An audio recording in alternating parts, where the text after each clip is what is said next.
Okay, we can see that most people have done the survey now. Thank you all for completing that very, very important component of today's webinar. Now let's get started with the presentation. Okay, so let's quickly walk through the agenda for today's presentation so you all have an idea on what we'll be covering. First, we'll be framing the problem and talking about the prevalence of elder abuse. We'll be talking about some definitions so that we're all clear on what it is we're talking about. We'll discuss the types of abuse, the risk factors for victims and perpetrators, elder abuse within specific populations, safety planning, resources, and case studies.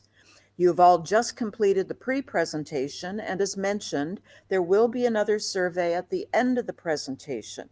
It's very important that you stay with us and complete the post-presentation survey.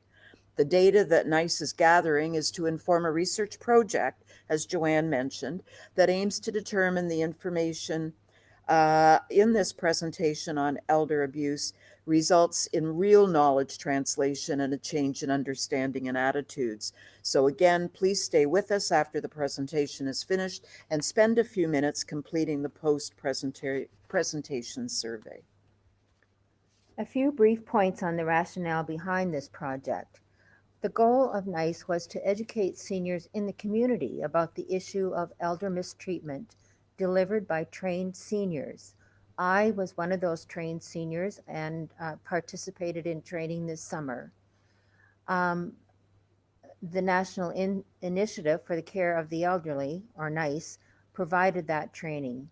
And the rationale for this is that research conducted by NICE has shown that seniors believe they understand the issue of elder abuse and would report it if it happened to them or somebody they know. However, in reality, there are significant knowledge gaps and a reluctance to report. The issue of elder abuse tends not to be talked about much. Most people think it's a sort of fringe issue that doesn't happen much, but in fact, it is a much more prevalent problem than you might think. According to research completed between 2002 and 2015, the global prevalence of domestic elder mistreatment is 15.7%, or about 1 in 6 older adults. By 2036, approximately 24% of the population will be over 65 years of age. Okay, so we're going to use a number of terms in this presentation, so it's necessary to make sure we're all clear on what's meant by different terms. It's also very important to differentiate the various types of abuse because they have different implications for the victim and different implications in the eyes of Canadian law. So, what is meant by the term that we most often hear, elder abuse?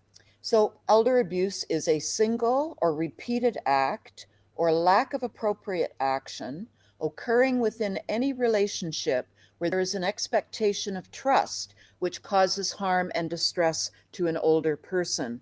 Broadly speaking, under the category of abuse, there is a distinction between two basic types of abuse towards an elderly person. They are mistreatment and neglect. So, how do we define mistreatment? Well, elder mistreatment is intentional actions by a caregiver or a person in a trust relationship that cause harm or create a serious risk of harm, whether or not intended, to a vulnerable elder. Failure by a caregiver to satisfy the elder's basic needs or to protect from harm is also a form of elder mistreatment. And what exactly is neglect, and how is it distinct from mistreatment? So, neglect is a form of elder abuse where the basic necessities of care are withheld or not provided at all. So, there are two terms you'll hear frequently in this presentation, so let's give them some definitions. A trust relationship is a relationship with a person who bears responsibility for protecting the interests of the older person. A caregiver is in a relationship where that person bears responsibility for providing care or living assistance to an adult in need of such care or assistance.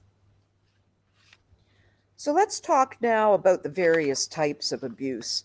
There are, sadly, many ways in which seniors are abused, and it's important to know what they all are. By knowing about the different types of abuse, we can better understand the issue, and more importantly, we can recognize when abuse is happening so we can either report it or step in and ask somebody if they need help. There are various types of elder abuse. There's physical abuse, psychological or emotional abuse, sexual abuse, financial abuse, and neglect.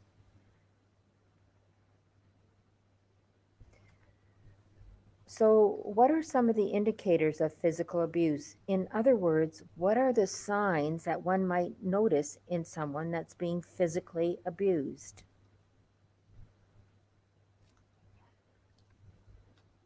Some of the indicators are bruises, burns, bites, fractures or sprains, untreated medical conditions, history of accidents, signs of over or under medication, and dehydration. So it's also helpful to provide some examples of physical abuse so it's clear about what we're talking about. So some examples of physical abuse are slapping, pinching, rough handling, or choking. So next, let's discuss psychological abuse. That is actions or comments causing emotional anguish, fear, diminished self-esteem, or dignity. Indicators for that are anxiety, depression, withdrawal, cowering, fearful of the caregiver, or reluctance to talk openly. So what are some of the, so those are the indicators. Some examples of psychological abuse are threats of abandonment, threats of violence, shouting, bullying, humiliation, insults, speaking on behalf, restricting privacy. The third category of abuse is sexual abuse. What are some of the indicators of sexual abuse?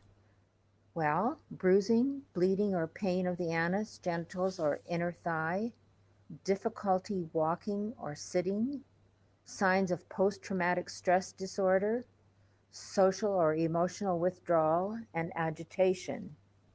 And some examples of sexual abuse include unwanted sexual comments or advances, unwanted sexual intercourse, selling or attempting to sell an individual for sex, or acts of violence against an individual due to their sexuality. The fourth category of abuse is financial abuse, and that is theft or exploitation of a person's money, property, or assets. So, what are some of the indicators for that? Overdue bills, missing mail, theft of property, forged signatures on checks, unusual or inappropriate activity in bank accounts, forcing a person to sign over property or execute a will, or standard of living that's not in keeping with the income or assets.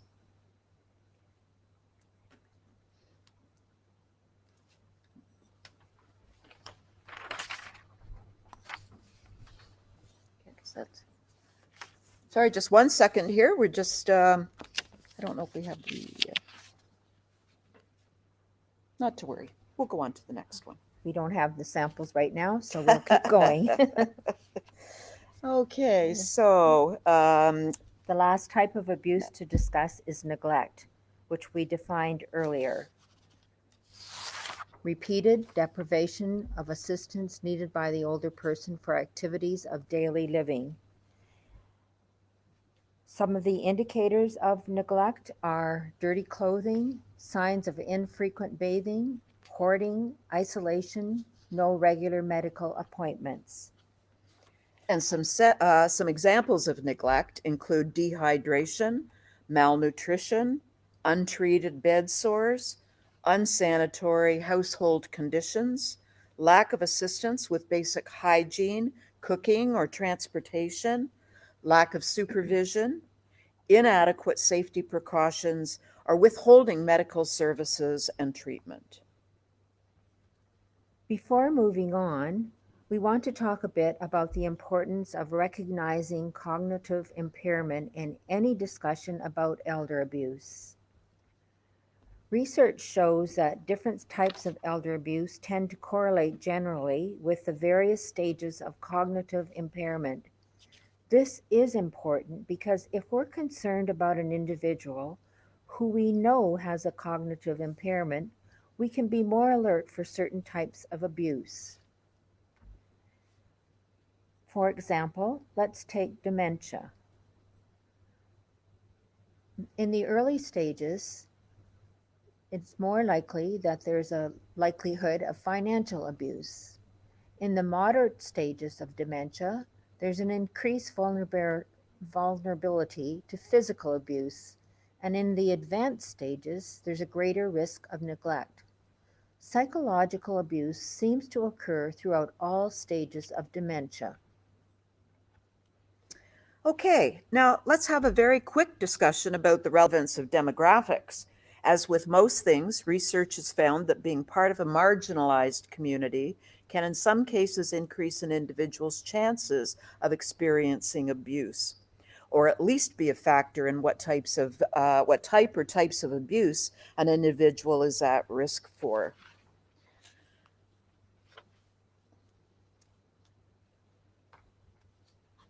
So, what's been observed by the research community is that LGBTQ plus seniors face a unique set of challenges as they age, and those may include it being a hidden problem. Or many LGBTQ plus older adults often go back into the closet. Issues with both ageism and rejection are part of that as well. Higher suicide rates among this particular population. Creating inclusive environments is an important issue, and long-term relationships may be devalued. Fewer support networks can be available for this particular population. So LGBTQ plus seniors, 2 times as likely to age as a single person, 4 times as likely to have no children to help in times of need, and 2 times as likely to live alone. The research on risk factors for elder abuse among immigrant populations is actually quite limited. We don't yet have a good understanding of what patterns, if any, can be identified with relation to immigrant groups. One factor, of course, is that culture plays a very large role in how family members interact with one another and how elderly members are viewed and treated. So, by definition, we could expect quite different patterns and issues among different cultural groups. So, with this particular group, little research is known about the risk factors. There's little research on culturally appropriate methods to address elder abuse among immigrant populations. There are language barriers. There are differences in culture, beliefs, traditions, etc. There's a lack of awareness about elder abuse and where to receive services. Immigration sponsorship obligations and responsibilities and living arrangements are an issue when often these immigrants are living in multi-generational homes. Let's talk now about some of the risk factors. By this, we mean what factors are present in one's life that may put them more or less at risk for being abused, example, becoming a victim, or by abusing someone else, example, becoming an abuser or perpetrator. So, why does abuse happen? Well, let's look at it from the perspective of the abuser. It's a learned violence from a younger time in their lives, or it could be revenge for something that happened with that person, ageism, or the power advantage. From the perspective of the victim, they see themselves as a stress, a perceived burden to the caregiver. They depend on that person for financial dependency. Cultural and society beliefs play a role there, and social networks of the older adult and of the caregiver can influence this. And finally, unequal power relations such as age, ability, and gender. There are a number of factors that can put an elderly individual more at risk for abuse. These include cognitive impairment, example, dementia, social isolation, lower household income, depression, experience abuse in earlier life, need for activities of daily living assistance, shared living arrangements, and longer duration of care required.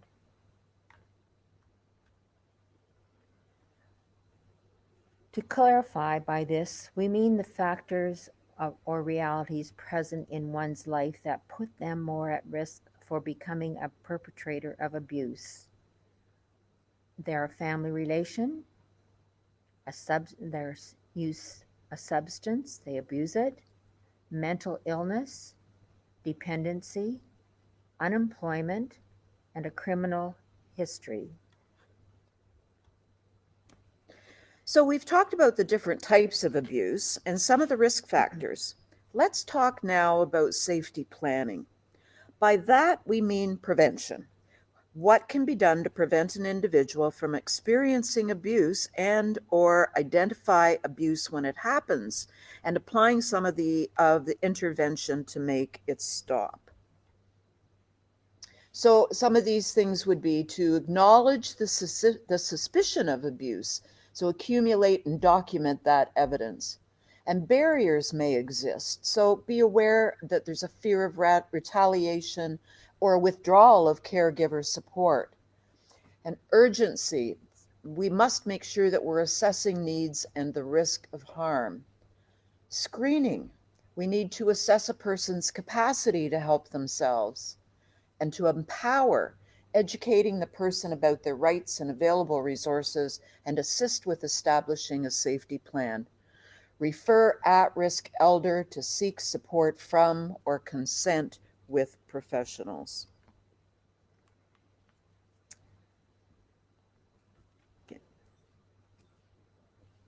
If we think, sorry, I'm just, okay. If we think somebody is experiencing some form of abuse, how can we plan to keep that person safe? Well, we can address an older adult's concerns, obviously. We can work one-on-one with the older adult. We can set goals based on that person's wishes. And if in immediate danger, ask an older adult if you can call the police together. Why might an older adult not report elder abuse or get help? This is a very common problem when it comes to abuse of any kind. People often wonder why a person who's being abused would allow it to continue or even allow it to happen in the first place. To assume a person is at fault for letting themselves be abused is a form of victim blaming. So it's extremely important to understand the factors at play that can lead a person to tolerate abuse. Family preservation or loss of the family relationships, fear of perpetrator retaliation, dependency on the perpetrator for care, financials to be taken care of, and so forth, feelings of embarrassment, shame, self blame, or guilt, and of course, the stigma. If we suspect that an elderly person is being abused, there are actions we can take to make them prepared to deal with the situation. In fact, if we don't suspect abuse is happening, it's still wise to prepare an elderly person just in case they do find themselves in a dangerous situation. Regular appointments, make home visits, regular phone calls with family or friends, give them some emergency money and tell them to hide it. copies of important documents given to a trusted individual or individuals. Pack an overnight bag and hide it. And of course, a list of emergency contact phone numbers.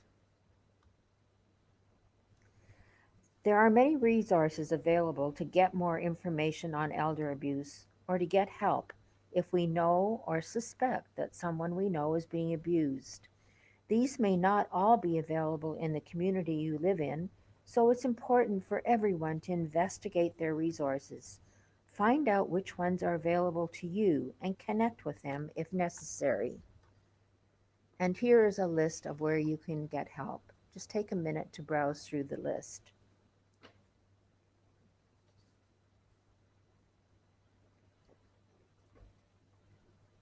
As you can see, there are many different agencies that could provide health.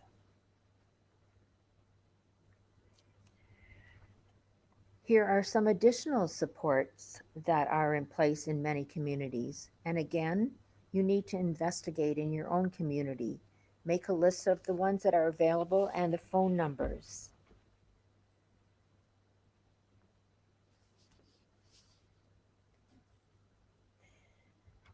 There is a growing body of research related to the challenges faced by those who provide care to the elderly.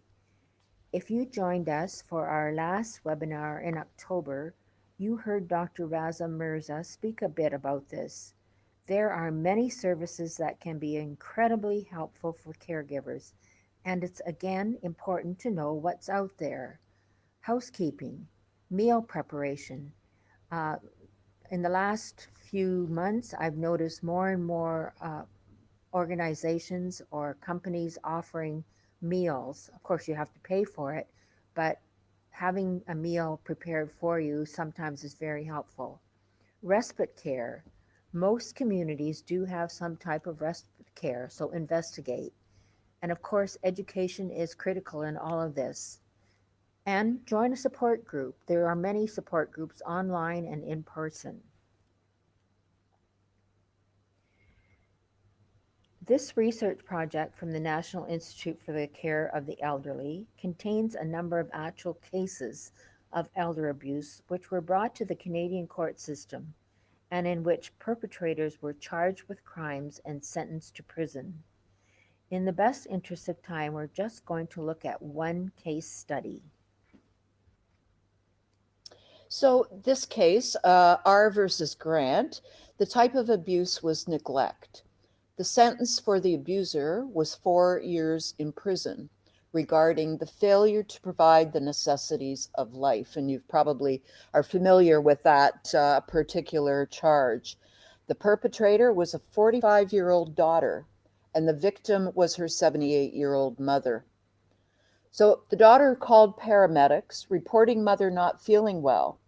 The paramedics found neglected mother sitting in chair, and the mother died in hospital a few days later. Now, there were indicators of neglect here. The mother had been diagnosed with peripheral vascular disease, referred to a surgeon, but there was no follow-up appointment. The mother was dirty and malnourished. She was sitting in urine and feces. There were rotting wounds on her, and she had advanced gangrene.